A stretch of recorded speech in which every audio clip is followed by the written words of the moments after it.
Buenos días para todos, tardes, noches, cada uno en el horario que escuche esta bendita palabra será el que reciba la bendición de Dios. Dios es bueno, Dios es grande, Dios es maravilloso. Nosotros cada día vemos su misericordia y su amor. Solamente tenemos que aprender a verlo porque a veces siempre Él está ahí, pero nosotros a veces no lo hemos visto y ahí es donde nosotros tenemos que entrar a mirar qué es lo que nos impide a nosotros ver la grandeza de Dios en todas las cosas. Porque a veces creemos que la grandeza de Dios solo se manifiesta en los milagros específicos, lo que nos trae emoción, lo que nos trae la respuesta de pronto a una oración por sanidad. Pero el mero hecho de amanecer vivos es un milagro. El mero hecho de estar respirando es un milagro. Pero ¿cuál es el milagro más grande de todos? La salvación y la vida eterna, solo, única y exclusivamente por Jesucristo nuestro Señor. Hoy vamos a estudiar un tema muy importante que nosotros a veces pasamos por alto, que no, o que sencillamente no ahondamos, no profundizamos en el significado de los huesos, de la médula, de tantas cosas que pasan, nos habla la Biblia y nosotros no caemos en cuenta de eso porque a veces le prestamos poca atención o simplemente no lo entendemos y lo dejamos pasar. Tenemos en la cita de Hebreos 4, el capítulo 4, versículo 12, dice, porque la palabra de Dios es viva y eficaz y más cortante que toda espada de dos filos y penetra hasta partir el alma y el espíritu. Atención, las coyunturas y los tuétanos y discierne los pensamientos y las intenciones del corazón. Aquí nos está hablando de la Biblia, de la palabra de Dios, que es la palabra profética más segura. En el libro de Pedro, el Señor nos recuerda esa parte, que la palabra de Dios es la palabra profética más segura, porque no mantenemos nosotros pensando quién nos va a decir una profecía. No, a ver con quién me voy a casar y un montón de cosas que las buscamos fuera de la palabra de Dios y resulta que nosotros no podemos ignorar que el poder de la palabra de Dios es total, que por eso nosotros tenemos que guiarnos es por su palabra, que es el faro que alumbra nuestras vidas. Por eso nosotros tenemos que tener claridad y acostumbrarnos, tomar el hábito de escudriñar la palabra, no solo de leerla, sino de escudriñarla. Porque escudriñándola es cuando nosotros encontramos la profundidad de sus riquezas. Esa palabra que es lámpara a nuestros pies y lumbrera a nuestro camino. En el libro de Segunda de Pedro, en el capítulo 1, versículo 19 al 21, dice, tenemos también la palabra profética más segura, a la cual hacéis bien en estar atentos como una antorcha que alumbra en el lugar oscuro, hasta que el día esclarezca y el lucero de la mañana salga en vuestros corazones. Entendiendo primero esto, que ninguna profecía de la Escritura es de interpretación privada, porque nunca la profecía fue traída por voluntad humana,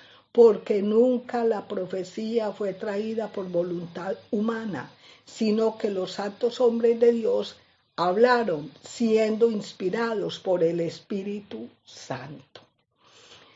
Entonces nosotros ya como creyentes tenemos que creer y tener claro el poder de la palabra de Dios. Uno oye mucha gente ahora que repite como loro: la palabra tiene poder, cuidado que la palabra tiene poder, pero lo decimos como una frase de cajón.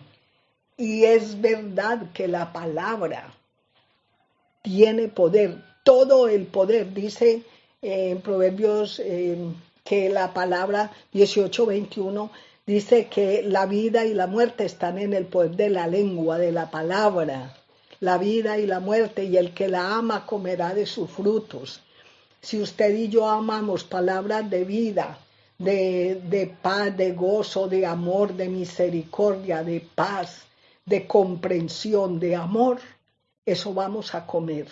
Pero si usted y yo solo vivimos criticando, juzgando y volviéndonos jueces de todo el mundo, viendo a ver a quién casamos en un pecado, a ver qué hace el hermano o la hermana que está cerca, entonces usted se está alimentando de un mal fruto, porque lo que usted ve y lo dice contra uno de sus hermanos, contra su familia, todo eso va a tener efectos malos y de ese fruto va a comer usted.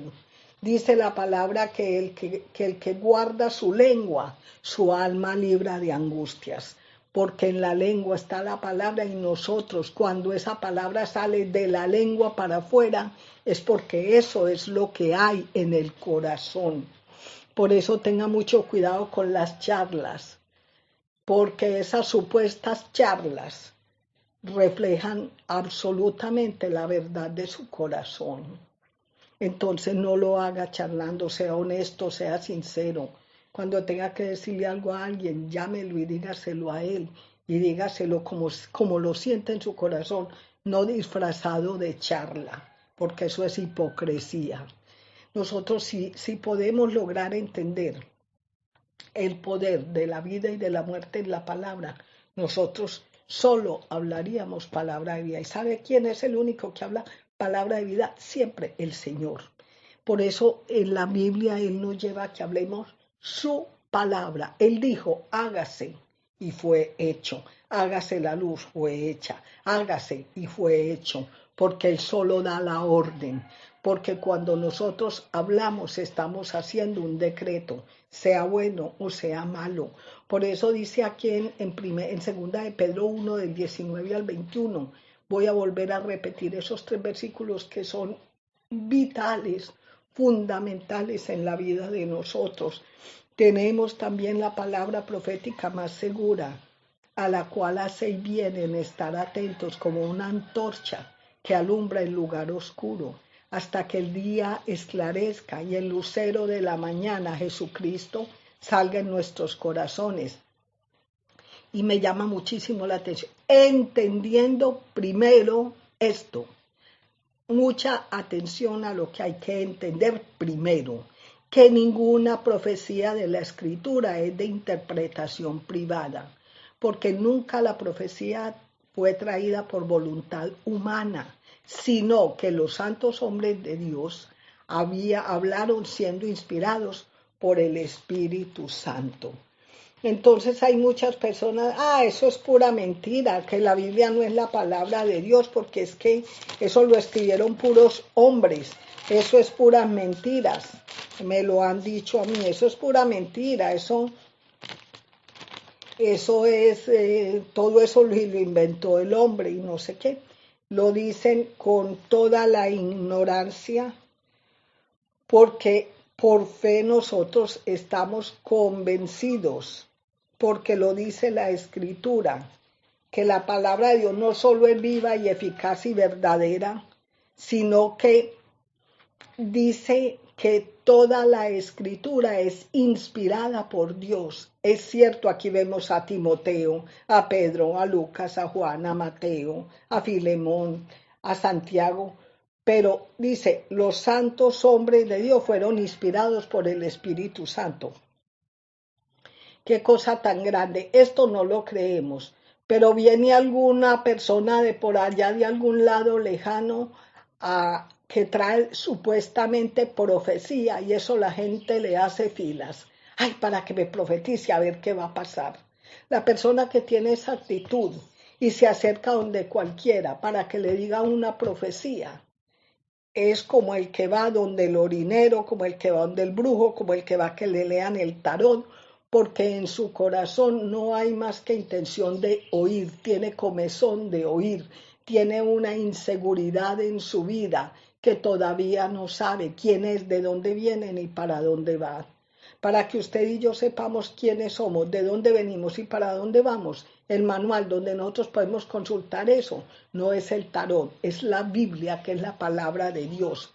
En 2 Timoteo 3, del 16 al 17 dice, toda la escritura es inspirada por Dios y útil para enseñar, para redarguir, para corregir y para instruir en justicia. Les voy a repetir las funciones de la palabra de Dios, para qué la inspiró a los santos hombres de Dios. Porque es útil. ¿Qué es útil? Que se usa para enseñar primeramente, para redarguir, quiere decir para hacerle caer en cuenta uno de los errores, para corregir, cómo los corrige, y para instruir en justicia. ¿Cómo es instruir en justicia? No es tu justicia y mi justicia, que digo, aquel es buena persona y aquella es mala persona.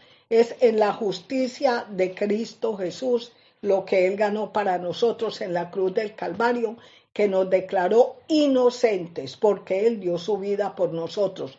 Por eso cuando aquí dice que fue inspirada por los santos hombres de Dios, es necesario que nosotros entendamos bíblicamente que es santo. Santo no es ese bulto de yeso que hay, que venden en las tiendas o que usted hace con sus propias manos. No es ese supuesto Cristo colgado todavía de una cruz. Santo no es el padre fulanito que hizo milagros o Santa Laura de yo no sé dónde, que porque hizo un milagro y la beatificaron y la canonizaron. No, bíblicamente, santo significa separado para Dios en Cristo Jesús. ¿Qué significa esto? Cuando usted le entrega su corazón a Jesucristo, cuando usted le entrega su vida a Jesucristo, usted queda marcado y sellado con el Espíritu Santo. Y entonces, cuando usted queda marcado con el Espíritu Santo, Dios lo ve como santo.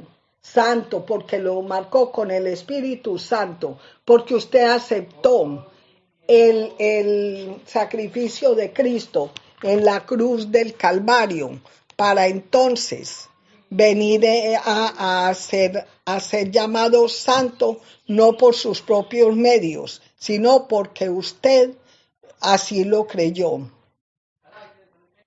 Eso es lo que bíblicamente significa santos, separados para Dios en Cristo Jesús, no por las obras que usted haya hecho para ganarse el cielo. Ningún ser humano fue capaz de ganarse el cielo. Ningún ser humano fue capaz de cambiarse a sí mismo. Todos los seres humanos nacimos rodeados de debilidad. Usted y yo, si Cristo no hubiera venido a dar su vida por nosotros, a declararnos inocentes. Por eso dice la palabra en 2 Corintios 5, 19 al 21. Al que no conoció pecado, por nosotros lo hizo pecado, para que nosotros fuéramos la justicia de Dios en él. ¿Qué es la justicia de Dios? La obra de Cristo en nosotros, que ya a partir de que nosotros recibimos a Cristo, el Padre Eterno lee en nuestro espíritu inocente. Así usted y yo no hayamos hecho nada para ganarnos esa salvación, porque Él nos la dio por gracia, y gracia es un regalo inmerecido. Entonces la salvación no es por obras, no que Dios le pague con el cielo. Dios no le paga con el cielo a nadie por hacer una buena obra. Dios le paga con el cielo a usted si aceptó a Cristo como Dios y Salvador. El resto de las obras buenas que usted haga, que yo haga y que debemos de hacer, no es para alcanzar la salvación, no es para alcanzar el cielo. Las buenas obras que usted y yo debemos de hacer son para fruto del agradecimiento de la salvación y la vida eterna que recibimos a través de Cristo Jesús. Entonces, esos son los santos hombres de Dios, los que fuimos lavados con la sangre de Cristo y sellados con el Espíritu Santo. Por eso, véala, se cree santa, se cree no, soy santa porque no es por mí, sino por Cristo Jesús. Yo no soy santa porque yo soy buena, sino porque Dios es bueno. Ojalá que todas las personas que me están escuchando en esta hora y todavía no lo comprenden muy bien, lo puedan asimilar para que ya dejen la carga de que se tienen que ganar la salvación. Ya Cristo nos la regaló y nos la regaló gratis, sí, nosotros lo aceptamos. Ya lo demás, las buenas obras, el buen hablar, el congregarnos, el orar, el velar, el escudriñar la palabra, todo eso es el fruto ya de ser salvos para poder seguir caminando en integridad. Vamos a explicar qué es la santidad y qué es la santificación para que podamos entender entonces la obra completa de nuestro Señor Jesucristo en la cruz del Calvario. Por ahí oí un máximo jerarca de la iglesia tradicional, diciendo que el fracaso más grande que había sufrido Jesucristo era haber ido a la cruz. Por el amor de Dios, por el amor de Dios. Una persona que dice eso no es salva, porque quiere decir que rechaza la obra de Cristo en la cruz del Calvario. ¿Y saben qué dice la palabra? Que cualquier pecado Dios lo perdona, menos la blasfemia contra el Espíritu Santo. Y cuando yo digo que Cristo fue un fracasado por haberse dejado crucificar, estoy blasfemando contra el Espíritu Santo de Dios, estoy en absoluta condenación. Si no me arrepiento antes de morir, me pierdo. Porque el máximo triunfo de la historia, porque Dios siempre hace las cosas distintas de lo que nuestra mente natural cree. Por eso todavía hay judíos esperando el Mesías. Por eso oran y le dan al muro con la cabeza y oran y oran. Porque para ellos el Mesías no ha llegado, porque ellos están esperando uno como el que pintan por ahí en los cuadros, con vestiduras de no sé qué, con corona de oro y que así va a venir. Cuando él cuando él fue encarnado en María y engendrado, óigase bien, engendrado por el Espíritu Santo de Dios, en ese momento Dios le preparó un cuerpo de carne y de sangre parecido al de nosotros, pero no tuvo el cromosoma Y, el del varón, el que trae el pecado, el donador. XY, la mujer es X, la mujer es XX, cromosoma XX, el hombre es XY. Él tenía la naturaleza carnal de María, pero tenía la naturaleza espiritual del Espíritu Santo. Por eso cuando Él descendió después de haber sido crucificado, Satanás no tuvo de qué culparlo, porque la palabra dice que no hay pecado en Él, porque a Él no lo engendró un hombre, a Él no lo engendró José. Solo se ocupó el vientre de María porque él necesitaba tener un cuerpo de carne y de sangre para poder cargar el pecado suyo y el pecado mío. Por eso cuando él fue crucificado, dijo, Dios mío, ¿por qué me has desamparado? Es la primera vez en la Biblia que Jesús le dice a su Padre, Dios, porque todo el resto del tiempo le dice Padre. Le dice, Dios mío, ¿por qué me has desamparado?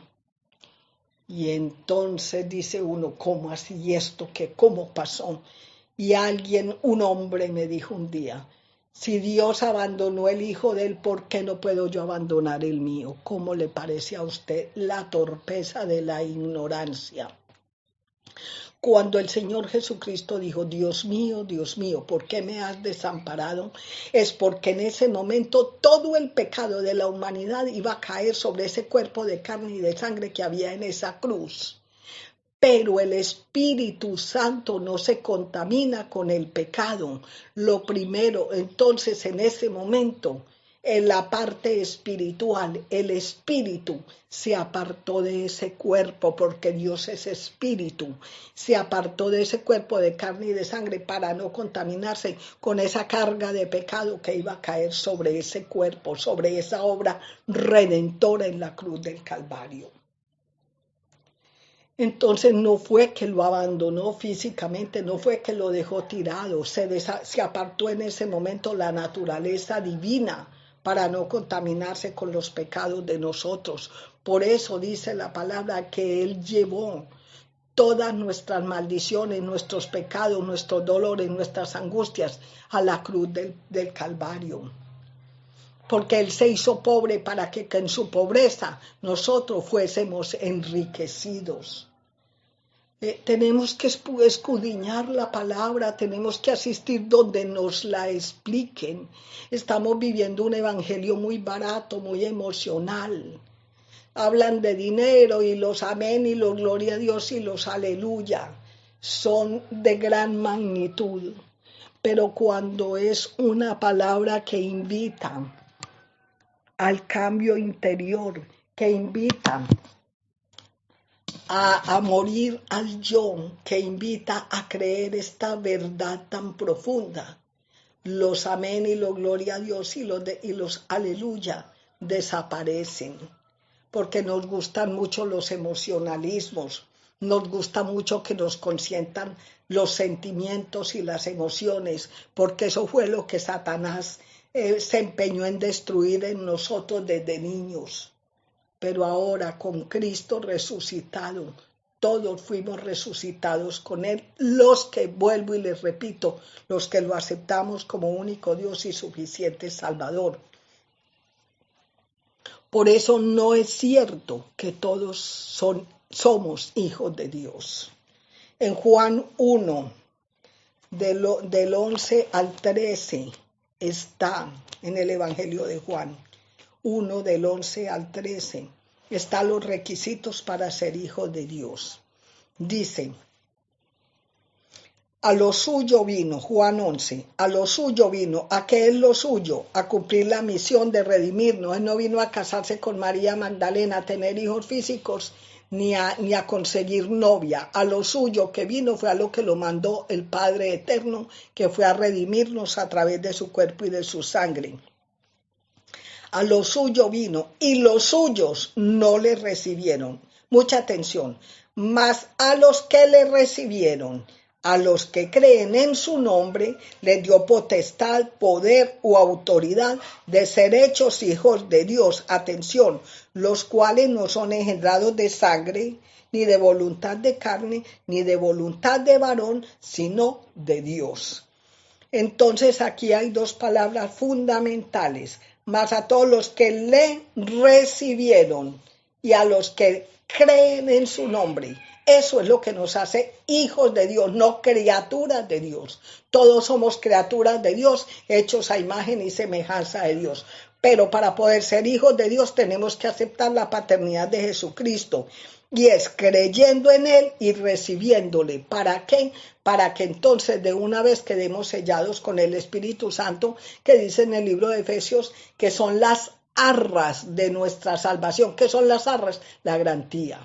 Cuando usted y yo partimos de esta tierra, el sello del Espíritu Santo que está en nosotros es lo que ve el Padre. No importa si eres hombre o eres una mujer, importa la obra redentora de Cristo en tu vida y en mi vida. Entonces, cuando nosotros venimos a la palabra de Dios, al poder de esta bendita palabra, que es inspirada por Dios, soplada por Dios, que es revelada por Dios. A los que nos disponemos, a los que escudriñamos, a los que nos interesamos, a los que queremos una relación directa con Él. Entonces Él viene y sopla ese espíritu de vida, Él viene y sopla esa revelación y somos llenos de su Santo Espíritu. Y entonces en ese momento usted y yo empezamos a entender la palabra. ¿Necesitamos quien nos la explique? Sí. Pero ¿cómo la entendemos? Por el Espíritu Santo de Dios. A Dios usted no lo entiende con la mente racional humana, no casa nunca. Lo del Espíritu con la carne. Usted y yo podemos ser muy inteligentes, tener muchas carreras, ser maestros en muchas cosas, pero si no tenemos el Espíritu Santo, no vamos a parar de ver la Biblia como una obra más, como una obra literaria, porque las palabras que Cristo dijo son espíritu y son vida. Entonces yo lo invito con todo mi corazón, con todo el respeto que usted, amable oyente, me merece, sea amigo, sea hermano. Profundice en la palabra de Dios. Busque que se la expliquen, busque llenarse de Dios. Ahora hay demasiada información, usted abre Google, usted habla en Internet y son toneladas de información de toda clase. Malas, remalas, de lo peor y buenas, muy buenas también, como esta palabra que comparte el pan nuestro de cada día, que es nuestro Señor Jesucristo. Por eso Él nació en Belén. ¿Sabe por qué? Porque Belén significa la casa del pan y Jesucristo es el pan de vida. Siga en sintonía con nosotros, seguimos enseñando estas verdades tan maravillosas que son de salvación, de vida eterna, que son para levantarnos en el Espíritu. Hay mucho quien quiere hablar, pero muy poco quien quiere escuchar. Y si nosotros escuchamos la palabra de Dios, esa es la que nos va a alumbrar los ojos de nuestro entendimiento y podemos seguir adelante. Dios les bendiga, un abrazo grande. Yo soy Dora Zuluaga. Mi correo es dorapavas@hotmail.com, dorapavas@hotmail.com. Entonces, alguna pregunta, algo, con mucho gusto estoy para servirle. Padre, te damos gracias por tu bendita palabra, esa palabra tuya que es viva y eficaz y verdadera y más cortante que toda espada de dos filos y penetra hasta partir el alma y el espíritu, las coyunturas y los tuétanos, y discierne los pensamientos y las intenciones del corazón. Y no hay ninguna cosa creada que esté oculta a los ojos de quien tenemos que dar cuenta. Padre, en tus manos están todas las personas que están escuchando esta bendita palabra. Obra en ellos, Señor. Estimúlalos para que abran su corazón a tu Santo Espíritu y entonces venga la vida nueva que tú nos diste en Cristo Jesús. Empiece a fluir esa tierra que fluye leche y miel. Bendito Rey, te amamos y te agradecemos lo precioso que eres con nosotros. Recibe toda la gloria, toda la honra y toda la alabanza en el glorioso nombre de Cristo Jesús, Señor nuestro. Amén y amén.